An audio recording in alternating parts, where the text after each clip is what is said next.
ఎందుకు కొనుక్కుంటున్నారు నగలు? ఎందుకు ఒక ఒక మెటల్కి ఎందుకు అంతల్లా డిమాండ్ పెరిగిపోతుంది? వాళ్ళకుంది, నాకు లేదు, నాకు ఉండాలి. ఇది బేసిక్ కోరిక. వాళ్ళు 4 గాజులు వేసుకుంటే నేను 6 గాజులు బంగారం వేసుకోవాలి. వాళ్ళు ఇంత సైజు వడ్డాణం పెట్టుకుంటే ఇంత సైజుకి కొనుక్కోవాలి. నా పరిస్థితి ఏంటి, వాడి పరిస్థితి ఏంటి, సంబంధం లేదు అసలు.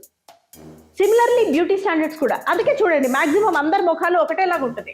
అన్ని సర్జరీస్ ఒకటే, అన్ని ముక్కులు ఒకటే, అన్ని మూతులు ఒకటే, అన్ని జుట్లు ఒకటే, అన్ని కలర్లు ఒకటే, అన్ని హైట్లు ఒకటే. వీలైతే ఎంత మనం పెంచిందే.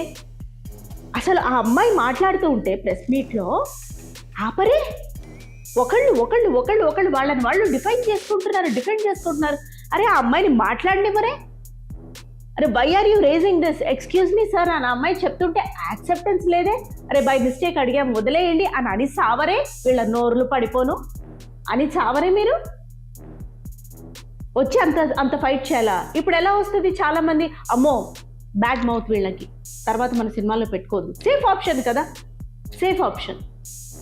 వాళ్ళ పర్ఫార్మెన్స్, వాళ్ళ స్క్రీన్ ప్రెజెన్స్, క్యారెక్టర్ కోసం వాళ్ళు చేసే హార్డ్ వర్క్ ఏది సంబంధం లేదు. క్యారెక్టర్ ఆర్టిస్టులు కూడా, కామెడియన్స్ కూడా, ఎస్పెషల్లీ ఉమెన్ లావుగానే ఉండాలి. కొంచెం తగ్గితే కామెడీ అవకాశాలు రావు. ఎందుకు? బాడీ షేమింగ్ మీద జోకులన్నీ, కామెడీ అన్ని. మీరు ఏ షో అయినా చూడండి, కొంచెం హెల్దియర్ వర్షన్లో ఉన్న అమ్మాయి బాడీ మీదనే, దానికి మళ్ళీ జోకులు, వెనకాల నుంచి హహహహ ఓహోహోహో ఎఫెక్ట్లు.